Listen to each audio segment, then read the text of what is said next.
A varias décadas de la desaparición del pequeño Ethan Paz, el misterio, su rostro en los cartones de leche y la verdad sobre su trágico final.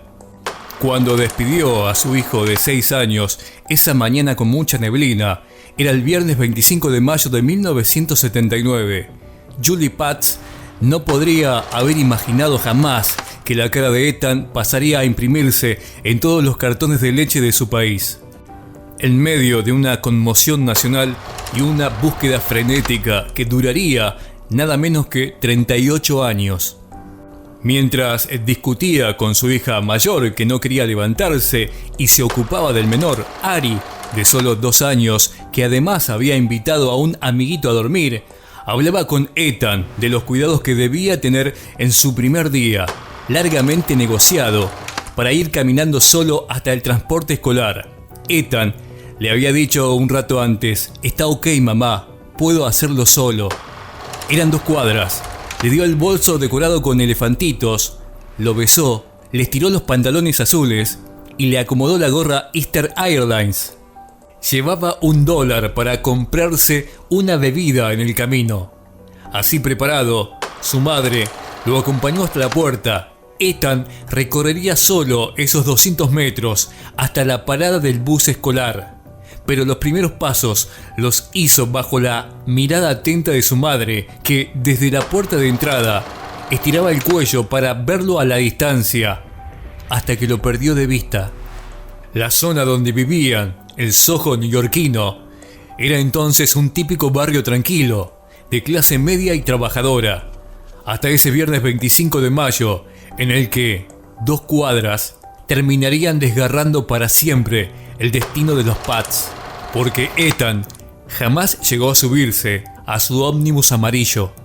La alarma de los padres, Julie y Stan, que era fotógrafo, se encendió recién 8 horas después, cuando a la tarde Ethan no volvió de la escuela. La ronda de llamadas de Julie enseguida dio un resultado. Ethan no había subido al transporte escolar ni había llegado a su colegio. Contactó desesperada a su marido, que estaba en una sesión de fotos. Poco después de hecha la denuncia, 100 policías con perros salieron a las calles en su búsqueda. Helicópteros sobrevolaban la zona. La casa de los Paz rápidamente se convirtió en un centro de operaciones con investigadores, voluntarios y periodistas dando vuelta. Se buscaba a Ethan puerta a puerta, mientras que la sociedad en estado de shock quedaba presa de un gran miedo: que un hijo había desaparecido sin rastro. Julie decía a los medios 3 días después de la desaparición, hablándole al posible secuestrador: "Deseo que esté con alguien que lo cuide. Yo no quiero lastimarte ni juzgarte. No importa quién sos. Solo quiero que lo traigas a casa". Pero el dolor de los Paz se perpetuó década tras década, sospechoso tras sospechoso, juicio tras juicio. Los padres norteamericanos, ante la tragedia y la falta de novedades, entraron en alerta rojo, solidarizados con un drama que sentían le hubiera podido pasar a cualquiera. En todos lados se discutía el caso. Las familias se dividían defendiendo o apuntando a los Paz por haberlo dejado ir solo hasta el ómnibus escolar. Los diarios, la TV, las revistas y las emisoras de radio seguían el caso sin perderse una coma. Las fotos de Ethan estaban en todos lados, en paradas de autobuses, pegadas en paredes de negocios, en aviones, aeropuertos y colegios. La sociedad entera pedía saber qué había pasado. Tanta fue la presión que se llegó a la idea de que había que hacer una campaña más impactante para conseguir avances. Así fue que se puso por primera vez la cara de un menor en el envase de alimento más popular para cualquier familia: la caja de leche. Hubo varios sospechosos señalados por aquellos años, pero ninguna prueba. Ethan se había esfumado. El tiempo pasó y en 2001 fue declarado oficialmente muerto. Habían pasado 21 años, pero los Paz nunca se habían mudado del departamento en el que vivían por si su hijo algún día regresaba. Tampoco habían cambiado su número telefónico, el que Ethan sabía de memoria. La primera persona que despertó sospechas fue alguien que tenía una relación lejana con Ethan. José Ramos era una pareja de una mujer que solía ir a cuidarlo al domicilio de los Pats. Ramos, que cumple condena en una cárcel de Pensilvania por abusar de otro niño, negó siempre haberlo secuestrado. Nunca llegaron a presentarse cargos contra él por una total falta de pruebas.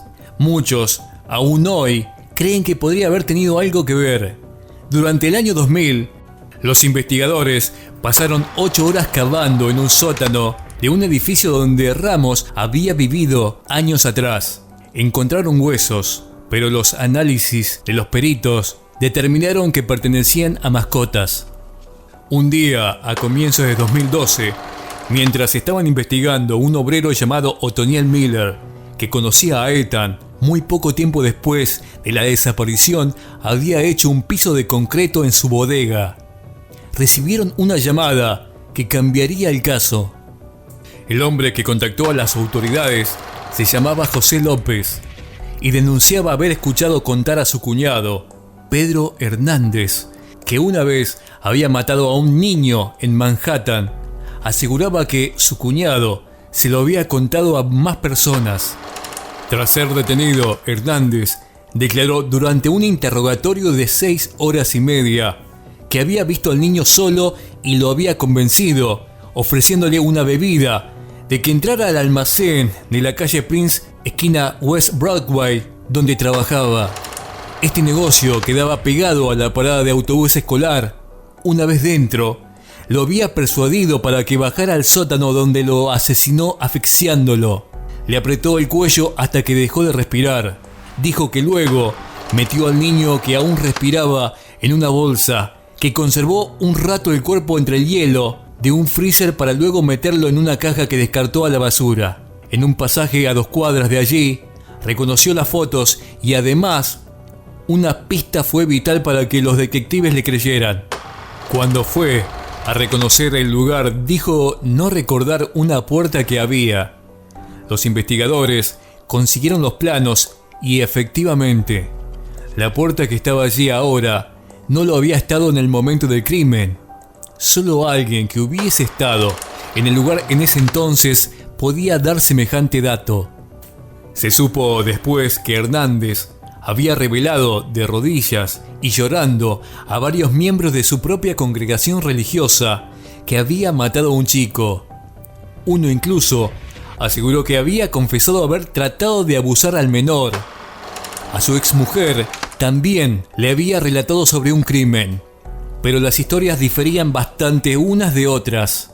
Cuando le preguntaron por qué lo había hecho, respondió que no sabía, que había sentido el deseo de matar. El primer juicio contra Pedro Hernández en 2015 fue anulado. El jurado no pudo ponerse de acuerdo después de 18 días de deliberaciones.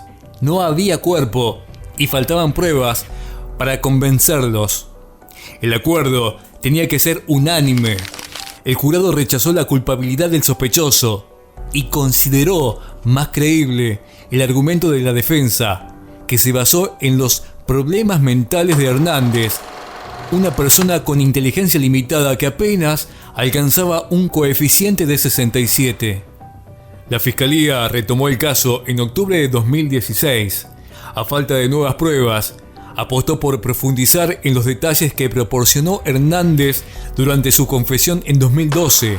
El dato de aquella puerta fue clave. El nuevo jurado quedó convencido de la culpabilidad del sospechoso.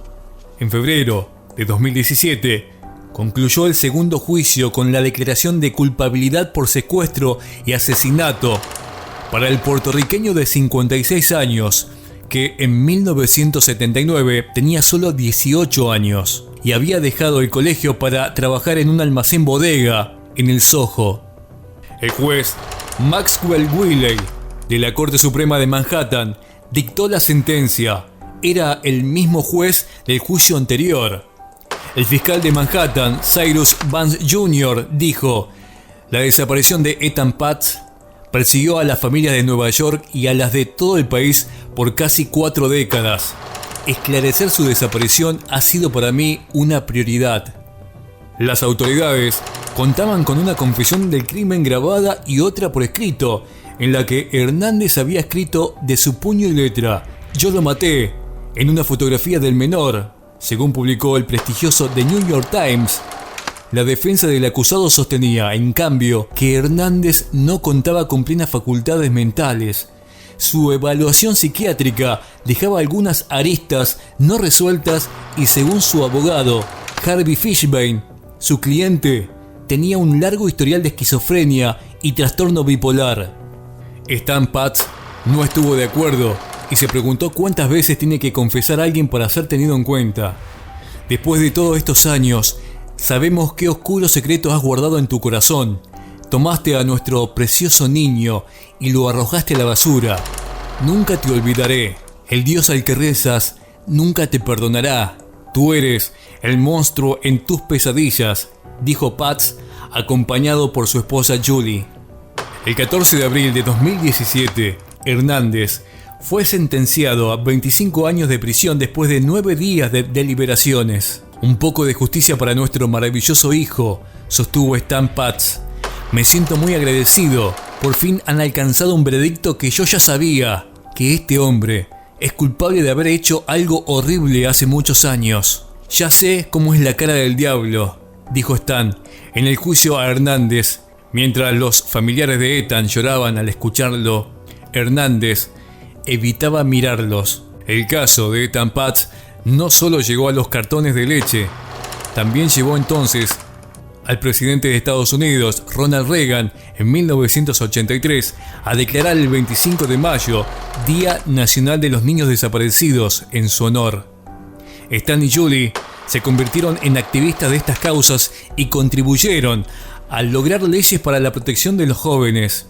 Un ejemplo de ello es la obligación de una llamada automática de los establecimientos educativos cuando un alumno no llega al aula. Pero la historia quedó resuelta a medias.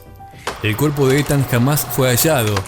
Ese cuerpo podría explicar muchas cosas, cosas que los Patz quizás ahora prefieran no saber, porque fue hace ya muchos años que el menor de los Patz dijo algo que los obligó a enfrentarse con el futuro.